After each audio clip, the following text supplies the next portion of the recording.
Popularitas mata uang dunia maya virtual currency atau Bitcoin semakin menanjak. Meski baru 5 tahun terakhir muncul, tercatat sekitar 70 triliun rupiah senilai Bitcoin yang beredar di seluruh dunia. Beberapa di antara pengguna Bitcoin di dunia ini banyak yang mendadak kaya karena nilai tukarnya naik pesat. Peluang ini membuat Bitcoin sangat diminati terutama sebagai alat transaksi di sejumlah tempat perdagangan.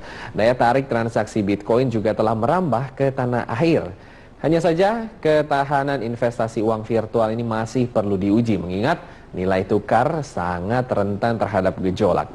Bitcoin sendiri adalah produk murni dunia maya, di mana uang virtual ini tidak berbentuk koin maupun lembaran. Setiap satuan Bitcoin terdiri dari hanya beberapa kalimat dari bahasa terprogram.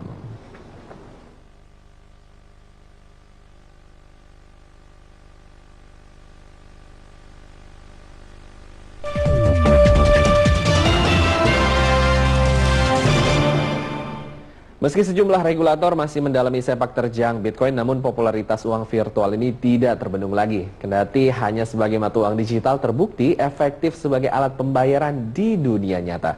Lalu bagaimana keberadaan Bitcoin di tanah air dan sejauh mana peluang Bitcoin ini sebagai alat transaksi dan juga investasi di masa depan? Kita akan membahasnya bersama dengan CEO Bitcoin Indonesia, Oscar Adam Darmawan. Selamat datang Oscar di Berita Satu. Terima kasih Pak. Oke, langsung saja mungkin di luar sana masih banyak yang belum terlalu familiar dengan Bitcoin. Sebetulnya Bitcoin ini apa sih?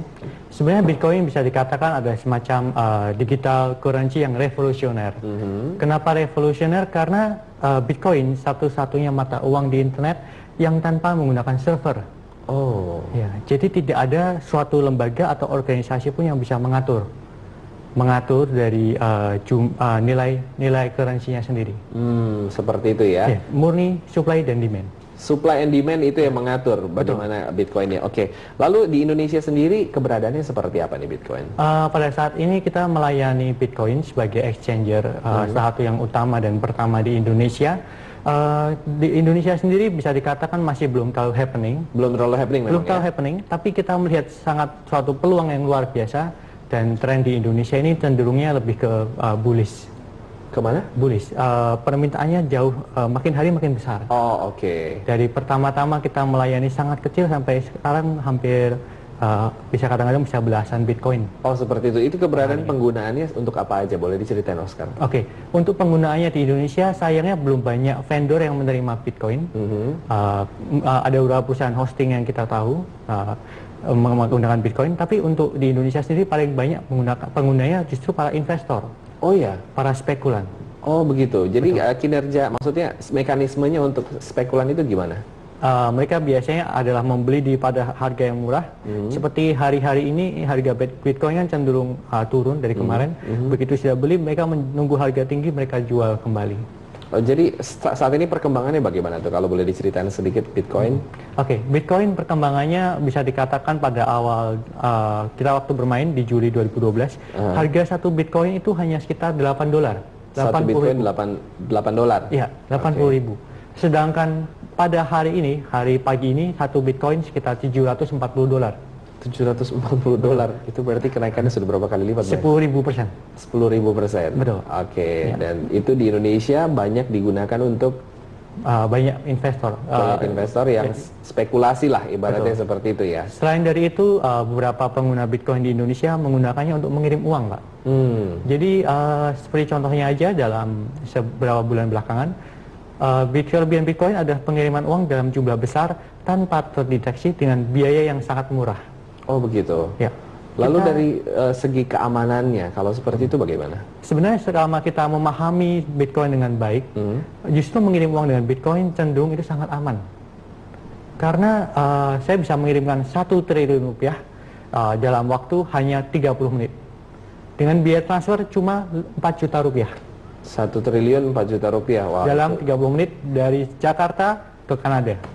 Wow, seperti itu ya kemajuan dari Bitcoin. Lalu kalau kita ngomong nih, kan ada sisi positif, ada sisi negatif lah ya. Kita bahas sekilas yang negatifnya dulu.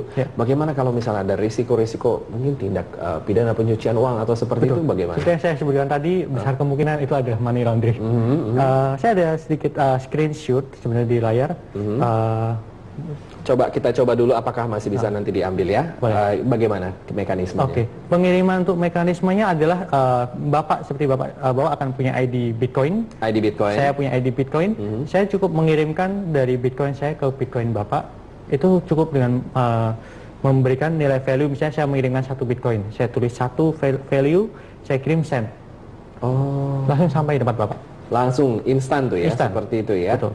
Berarti dengan mekanisme yang cepat dan tadi ya jumlah banyak sekaligus dengan biaya yang relatif lebih sedikit lah ya. Betul. Oke. Lalu untuk regulasinya sendiri di Indonesia seperti apa sih pengaturan Bitcoin itu?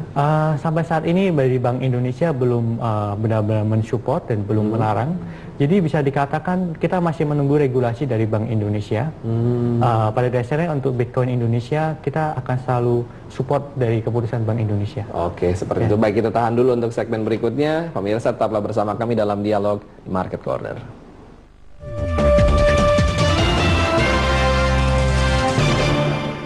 Kita lanjut untuk berdialog dengan Oscar. Nah, tadi kita ngomong soal sisi positif dan negatif. Mungkin secara singkat bisa diulas dulu sisi positifnya dari Bitcoin apa di Indonesia? Oke, sisi positif dari Bitcoin yang pertama itu ada dari nilai investasi. Nilai investasi. Betul, nilai investasi. Jadi misalnya aja dengan cara kita melihat peluang-peluang pada saat nilainya cenderung rendah, kita bisa melakukan pembelian. Kemudian Bitcoin itu per hari kenaikannya bisa mencapai 20%. 20%? Bisa mencapai 20%. Naik turunnya seperti itu. Lalu bagaimana cara misalnya memantau? Misalnya saya punya 100 juta, saya ingin berinvestasi dengan Bitcoin. Mekanisme dan cara saya mantau ini pergerakan harga naik atau turun seperti apa? Sebenarnya paling gampang untuk di Indonesia itu bisa membuka website kita di bitcoin.co.id. Kita memberikan live streaming. Jadi bisa dalam 1 menit kita terus mengupdate harga Bitcoin di Indonesia. Baik harga beli maupun harga jual. Ya. Kurs kita menyesuaikan dengan Bitcoin di US juga. Oh, seperti itu. Betul. Nah, misalnya saya nih ada punya uang 100 juta, anggaplah saya mau berinvestasi dengan Bitcoin. Yang harus saya lakukan adalah Bapak cukup kunjungi website kita di bitcoin.co.id. Itu ada formulir untuk pembelian. Bapak cukup masukkan 100 juta di situ. Program kita akan otomatis mengkalkulasi untuk Bapak. Oh, seperti itu. Ya. Jadi transfer dari bank uang nyata ya? Betul. Terus? Kemudian kita akan convert ke dalam nilai Bitcoin. Satuan Bitcoin itu ada BTC. BTC? Apa itu? Bitcoin. Bitcoin singkatannya ya? Ya, betul. Pada dasarnya, biarpun satuannya adalah Bitcoin, dalam pentransaksian sebenarnya Bitcoin menggunakan koma, Pak. Jadi misalnya 1,567. Ya. Karena nilai Bitcoin sekarang relatif terlalu tinggi. Jadi untuk transaksi sebenarnya itu menggunakan micro Bitcoin. Micro Bitcoin? Micro Bitcoin, 0,001. Oh, lebih kecil lagi berarti. Betul. Ya? Oke, nah terus dengan adanya seperti itu saya bisa pantau pergerakan harganya setiap saat. Betul. Dan itu nanti kalau misalnya saya ingin mencairkan, let's say misalnya dari 100 juta yang saya udah punya nih, terus berkembang jadi 150 juta. Betul. Nah itu cara penarikannya? Cara penarikan sangat mudah. Bapak bisa langsung hubungi exchanger kita kembali. Kemudian masukkan form jualnya. Bapak ingin menjual berapa Bitcoin. Kita ada instruksinya halaman demi halaman sangat jelas sekali. Oh, sudah spesifik di situ ya. Spesifik. Jadi kalau Oscar bilang bahwa sekarang ini Bitcoin keberadaannya memang masih baru, tetapi perkembangannya untuk ke depan sangat-sangat cerah nih. Sangat cerah. Kenapa bisa bilang begitu? Karena seperti yang kita ketahui, sistem Bitcoin itu sebenarnya dia membatasi jumlah Bitcoin yang beredar. Iya. Revolusioner di situ karena maksimal Bitcoin yang beredar pada tahun 2140 adalah hanya 21 juta Bitcoin. Seperti itu. Sampai hari ini yang beredar kurang lebih 12 juta Bitcoin. Nah, kalau di Indonesia sendiri pemain Bitcoin ini dalam artian seperti contoh saya ini yang mau berinvestasi memang seberapa banyak sih? Itu sesuatu yang nggak bisa diperkirakan, Pak. Karena Bitcoin seperti yang kita tahu itu ada transaksi pseudonym. Ya, karena transaksi pseudonym, maka otomatis kita nggak bisa benar-benar mengetahui berapa uang yang beredar di Indonesia. Anda melihat lebih banyak sisi positif atau negatif? Positif. Karena apa bisa bilang begitu? Ya, karena yang pertama itu ada suatu konsep Bitcoin ada suatu jawaban dari banyak kendala uang kertas yang beredar sebenarnya. Karena sistem Bitcoin itu berdasarkan sistem matematika. Dia tidak akan pernah mencetak jumlah. Dia tidak akan pernah mencetak jumlah uang melebihi, jadi sistemnya sudah terstruktur semua. Jadi dia akan selalu sesuai dengan matematikanya keluar uang pada saat kapan. Oh, seperti itu.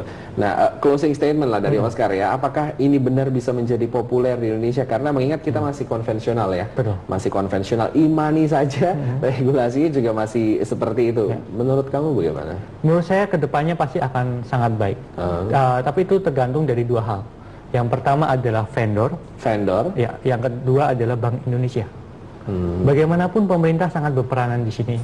Ya, kita mengharapkan dari Bank Indonesia akan mendukung perkembangan Bitcoin. Seperti itu harapan ke depannya. Baik, terima kasih atas kehadirannya Oscar di Berita 1 dan demikian tadi dialog kita mengenai Bitcoin di Indonesia.